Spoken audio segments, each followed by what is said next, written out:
नमस्कार साथीहरू, तपाईहरू सबैलाई एक्सर्साइज नेपालमा हार्दिक स्वागत छ।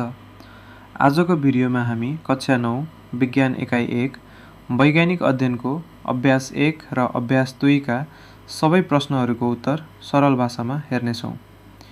यदि तपाईँ परीक्षा तयारी गर्दै हुनुहुन्छ भने यो भिडियो अन्तिमसम्म हेर्नुहोस्। अब सुरु गरौँ। अभ्यास 1 प्रश्न क भेटेनेरी पेशा विज्ञानको कुन शाखासँग सम्बन्धित छ? उत्तर जीव विज्ञान। प्रश्न ख जोहान ग्रेगर मेन्डेल कुन विज्ञानको क्षेत्रसँग सम्बन्धित छन्? उत्तर जीव विज्ञान। प्रश्न ग स्केलको प्रयोग गरी नाप्दा लिइने न्यूनतम नाप कुन हो? उत्तर मिलिमिटर। प्रश्न घ 0.000002 लाई वैज्ञानिक सङ्केतनमा कसरी लेखिन्छ? उत्तर 2.4 गुणा 10 को -5 प्रश्न ग गिगा उपसर्गको मान कति हुन्छ? उत्तर 10 को 9 अभ्यास 2 प्रश्न क वैज्ञानिक अध्ययन कसरी गरिन्छ? उत्तर वैज्ञानिक अध्ययन अवलोकन, प्रश्न निर्माण, परिकल्पना निर्माण, प्रयोग, तथ्याङ्क सङ्कलन, विश्लेषण, निष्कर्ष र प्रमाणीकरण गर्ने व्यवस्थित प्रक्रियाबाट गरिन्छ। प्रश्न ख विज्ञानका क्षेत्रहरूको सूची बनाउनुहोस्। उत्तर विज्ञानका प्रमुख क्षेत्रहरू जीव विज्ञान, जीवित प्राणी तथा वनस्पतिको अध्ययन, भौतिक विज्ञान, पदार्थ, ऊर्जा, बल, गति, प्रकाश, ताप तथा ध्वनिको अध्ययन, रसायन विज्ञान, पदार्थको संरचना, गुण तथा परिवर्तनको अध्ययन, पृथ्वी विज्ञान, पृथ्वी, माटो, चट्टान तथा मौसमको अध्ययन, वातावरण विज्ञान, वातावरण, प्रदूषण तथा जैविक विविधताको अध्ययन, अन्तर्विषयक विज्ञान, 2 वा 2 भन्दा बढी विज्ञानका शाखाहरूलाई समेटेर गरिने अध्ययन। प्रश्न ग विज्ञानका क्षेत्रहरूको अन्तर्सम्बन्धलाई उदाहरणसहित व्याख्या गर्नुहोस्। उत्तर विज्ञानका सबै क्षेत्रहरू एकअर्कासँग सम्बन्धित हुन्छन्।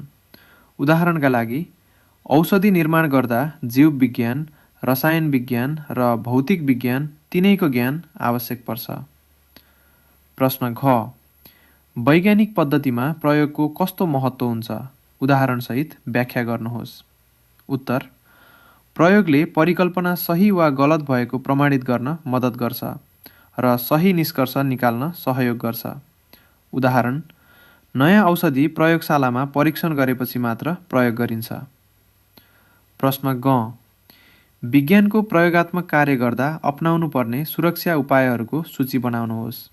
उत्तर शिक्षकको निर्देशन पालना गर्ने, प्रयोगशालाको पोसाक, पन्जा र सुरक्षात्मक चस्मा प्रयोग गर्ने, रसायनलाई सिधै नसुम्ने वा नचाख्ने, आगोसँग सावधानी अपनाउने, उपकरणहरू सावधानीपूर्वक प्रयोग गर्ने, प्रयोगपछि हात राम्ररी धुने।